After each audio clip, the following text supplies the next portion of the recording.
Everyone, please put your hands together for Allison Van Doom.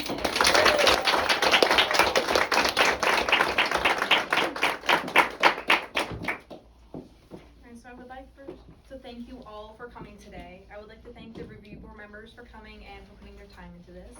I would like to thank my parents for helping me and my mentor for spending countless hours with me. And I'd like to thank my teacher, Mrs. A, for helping all of us through this. So my paper is what makes and motivates serial killers. I find this topic very interesting, and I think I would like to go into a study in college for something like this. So I thought this paper would be very fitting. A question many people ask themselves when they see a news headline about a serial killer is, what happened to make him commit these heinous crimes? According to the FBI, these types of criminals are few and far between, but they are not new and have been around for centuries. The definition of a serial killer in Todd Grant's book, The Psychology of Notorious Serial Killers, The Intersection of Personality, includes the following. There is no single agreed upon definition of what constitutes a serial killer. Technically, the old definition used by serial killer FBI specifies that in order for someone to qualify as a serial killer, he must commit at least 3 murders at least 3 months apart, but the current definition only specifies 2 murders. It has to be broad so that it can encompass in varied types of serial killers. Serial killers are more than psychopaths with trauma and a desire for death. Instead, they are a complex mixture of many unfortunate factors. What produces and drives a serial killer is a combination of childhood traumas and experiences, a variety of mental disorders, and the motives for their crimes. Factor 1, childhood trauma. The FBI notes that the behavior a person displays is influenced by life experiences as well as certain biological factors. Serial murders, like all human beings, are the product of their hereditary upbringing and the choices they make throughout their development. An unstable family home is a very common past most serial killers had. Todd Grant writes, when one is looking at a large number of serial killers, a pattern of childhood adolescent stressors emerges. Serial killers tend to grow up in turbulent family environments characterized by physical, emotional, and sexual abuse, as well as isolation. A bad relationship with the mother is very common between serial killers. One way the relationship swings is the mother being too dominant. An example of this would be with Ed Gein, whose mother was way too dominant.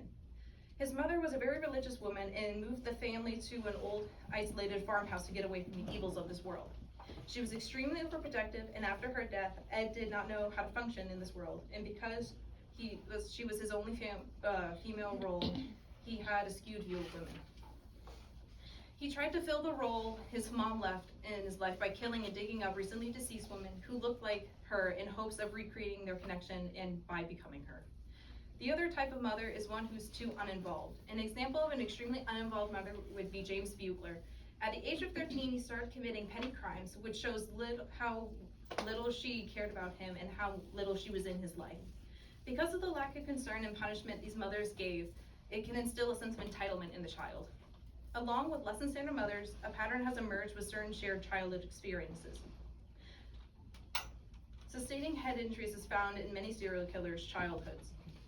Many of the head injuries found in serial killers are caused by their own rambunctious behavior, like Richard Mears, who sustained 2 noticeable head injuries. Though many of the head injuries are caused by the person hurt, some are caused by another party, like an Ed Gein, whose father was very abusive and hit him on several occasions, causing him head injuries.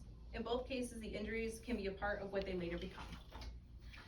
The McDonald triad identifies 3 commonly linked behaviors between serial killers. Harming small animals and setting small fires are 2 of the 3, with bedwetting being the 3rd, though it is not a reliable sign. Factor 2, serial killer personalities and common disorders. One of the most famous personality charts for a serial killer is the 5-factor model, also known as the FFM.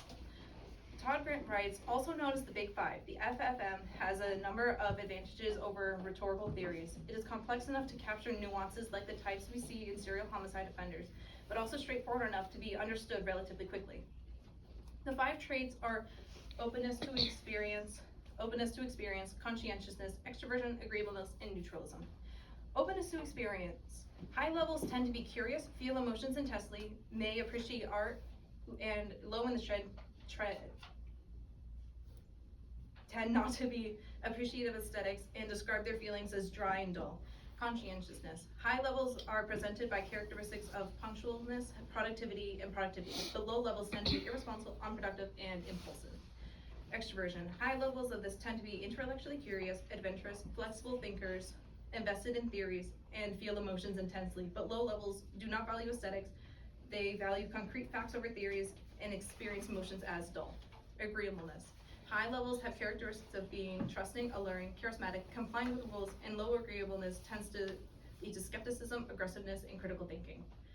Neuroticism. High levels tend to be angry, depressed, insecure, and low neuroticism levels tend to have traits of being cold and flat and also distant.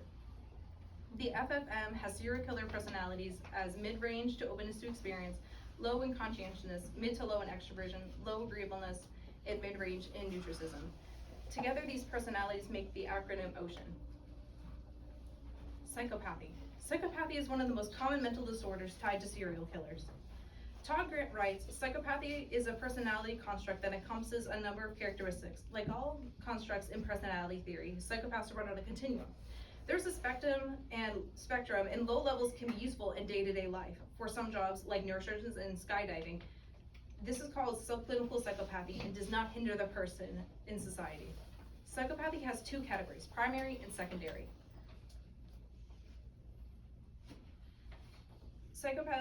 Todd Grant writes, primary psychopaths are characterized by the superficial charm, grandiose, pathological lying, manipulation, lack of remorse, lack of empathy, and failure to accept responsibility. Secondary psychopathy is characterized by excitement-seeking, parasitic lifestyle, unrealistic long-term goals, impulsivity, irresponsibility, behavioral problems, and criminal versatility. Secondary psychopaths are less common, but they're still dangerous. They have strong emotions and react off and commit impulsive crimes, which make them sloppy and easier to apprehend. And narcissism. Narcissism disorder has two categories, vulnerability and grandiose. Both categories share self-centeredness, a sense of entitlement, need for admiration, and low agreeableness. The first category, vulnerability, is described as by Todd Grant. Vulnerable narcissism comprises of traits like resentfulness, distrust, defensiveness, internalized anger, and being socially awkward, distant, and unforgiving. The other category is grandiose. It includes qualities of arrogance, dominance, confidence, resistant to criticism, and absence of emotions. Or this type of narcissism is known for being commonly diagnosed in serial killers and also is very hard to treat. These symptoms of narcissistic personality disorder are grandiose, fantasies, or expressions of excessive power, believing oneself to be special or unique, needing admiration, sense of entitlement, manipulation, lacking effective and cognitive empathy, envious, supercilious, and condescending. For narcissists to be diagnosed, 5 of the 9 symptoms have to be applied to the individual. Antisocial personality disorder. Antisocial personality disorder is one of the most common disorders found in serial killers. It has 7 symptoms: frequently committing crimes, consistent pathological lying, not thinking before acting, being short-tempered and violent, having no regard for safety, being irresponsible, and showing no remorse. To be diagnosed, you have to display at least 3 of these symptoms and be over the age of 18, as well as showing these signs before 15. You also have to show these symptoms outside of schizophrenia or bipolar disorder. Disorders do not make up the whole. It is important to recognize that not one outline for a serial killer exists, and though someone might possess these mental disorders, that does not necessarily make him a killer. Richard Schwartz, in his book, The Internal Family Systems, our diagnosed categories have become used as descriptions of a person's one personality. We focus on a person's most extreme feelings or thoughts and consider them to be their most basic ones, manifesting their essential decisive nature. The fact that serial killers experience awful traumas or an unstable mind does not excuse them for the acts they do, because no one person is entirely defined by just one part of himself. Factor 3, motives. While trauma and mental illness contribute to the development of a serial killer, motives are the backbone of the crimes and what drives them. The FBI states that regardless of the motive, serial murderers commit their crimes because they want to. However, there is an exception for those who have severe mental illness, like a psychotic break from reality. Some of the most commonly found motives for serial killers fall into the categories of money, ideology, psychosis, or sexual domination. The motives can also be a mixture of the 4, completely different, or even change over time. 1 Timothy 6:10 of the King James Bible states, "For the love of money is the root of all evil." Some take their love of money too far, and an example of that would be James Bueller. Bueller was born on September 3rd, 1929, the second of 6 children. His father did not work and this made money very tight. He started his life of crime at 13, and though he was enrolled in a reform school, his family did not care about his behaviors. He took over Winter Hill's gang after Winter died, landing him in charge and commanding of many crimes, including many murders. After being arrested, he was examined, and it was determined that he most likely had antisocial personality disorder and psychopathy. He started committing crimes young, was impulsive and aggressive, had no regard for others' safety, and had no remorse, which all align with antisocial personality disorder. Many serial killers with this motive tend to be part of organized crime and kill quickly with no gratification, just leverage. Ideology. Vehement ideology can be very dangerous, also especially when one is highly unstable. Ted Kaczynski, who is also known as the Unabomber, was born May 22nd, 1942, in Chicago, Illinois, with one older brother, David Kaczynski. He was a very normal kid until he was hospitalized as a toddler, and in this case, he was isolated for months. During this time, he developed a very unstable attachment to his mother and became very close to her. He was very smart and placed in the 99th percentile with an IQ score between 160 and 170. He later studied at Harvard University and University of Michigan. He later quit and started sending out explosive packages in the mail from 1978 to 1995 that would kill 3 and injure over 24 more. He was caught after his brother tipped off the FBI after giving a personality test. He was found to have schizophrenia, paranoid personality disorder. What is unusual is that he did not show symptoms before the age of 15, which is a requirement to be diagnosed with antisocial personality disorder. There are 2 theories of why he did what he did. 1, he had extreme delusions and distrust of others, or 2, he was on the edge of psychosis and believed homicide was justified for his ideology. Psychotic killers. After his mother died, his whole support system. Guillen had a very turbulent childhood and life. He was born August 27, 1907, the second of 2 children to an abusive alcoholic father and a hyper-religious mother. Guillen sustained head injuries so bad his ears were ringing afterwards, and as a child at the hands of his father. He was very attached to his mother, and she would teach him about his religious beliefs, that all women are the devil's instruments, and break any chance of potential outside friendships with anyone. After his mother died, his whole support system died with her. He had always been fascinated with the dead, and after his mother died, he did some disturbing things. In 1957, a local hardware girl went missing, and it was connected to Guillen. After being granted a search warrant, they went inside his house and found many disturbing discoveries. Guillen had been for about 10 years collecting women from the cemetery, and he killed them to try to become his mother himself. He was found to have schizophrenia, and delusions and hallucinations had prompted him to commit many of these famous crimes. He would have many psychotic breaks from reality, and during this time he had no control over himself and would likely not even know what he did afterwards. Sexually motivated. Many sexually motivated killers are men who tend to become more aggressive as time goes on and have a bad relationship with the mother and have a failed really romantic relationship in their past. Many have a hatred against women and seek revenge. Many serial killers kill prostitutes for 3 main reasons. 1, prostitutes are illegal and will be less likely to be reported missing fast. 2, they can lure them with any amount of money promised because they won't be paying the money anyway. And 3, they are able to justify it in their own way. Some are just sadistic and want women to suffer or want to collect them. They are rare in their own sense because many have the exact same personality and traits of these serial killers, but never become one themselves. John Edward Robertson writes in his article, John Robertson, the Internet Savvy Killer, "The internet completely transformed the way we do business, learn, and entertain ourselves. But like many new technologies, it also introduced an entirely new criminal threats, from cyberstalking to identity theft.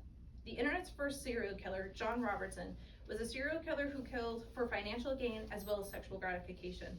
He would use the internet to stalk, scam, and use it as a catalyst for his killings. He would scam women out of their money and then use it to lure them to their demise. Technology is breeding a new area of serial killers." So in conclusion, childhood traumas and experiences, a variety of mental disorders, and the motives for their crimes are some, but not all, of the factors that can contribute to producing and driving serial killers. Every person's past shapes, to some degree, who he becomes and the decisions he makes in his adult life. Many serial killers have a combination of psychopathy, antisocial personality disorder, and narcissism. Their personalities can be recorded through personality models like the FFM. No definitive chart or text exists to predetermine if a person will go down the dark path of serial homicide. People do things they do for reasons, and often patterns can help answer the questions of why people commit these awful crimes.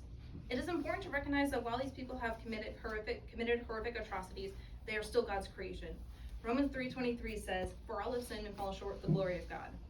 Humans have initial sin from Adam and Eve, but they also have free will. God sees every action, good or bad, and though he is saddened by them, he can offer them a path to redemption. John 10:10 says, "The thief does not come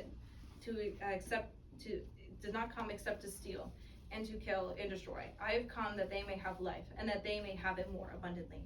Humans are inherently dead in their trespasses, and sin that leads to separation with God which is death. The only solution is to separate and find God's redemption through Jesus. John 3:16 says, "For God so loved the world that he gave his only begotten Son, whosoever believes in him shall not perish but have everlasting life." Jesus can and is willing to save anyone who calls upon him. The man being crucified beside him was able to be redeemed through Jesus, and he was on the verge of death. Regardless of the trauma, the disorder, or the motivation, even a mind and heart so broken that it will commit heinous crimes can be made whole through God's grace. For mankind is broken, but not forgotten by God.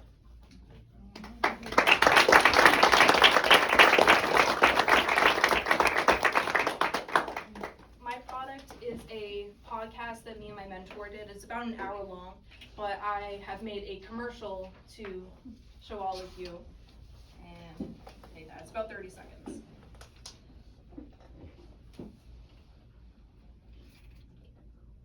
Another Side, a podcast where we talk to real people who do not often get to tell their side of the story.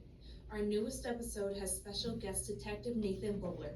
He gives insight about his job as a detective and his past as a police officer, a perspective not always heard. We talk about the highs and lows that come with a job, as well as an inspiring testimony of faith. To watch the podcast, you can find us on YouTube at allv989. Hope to see you there. So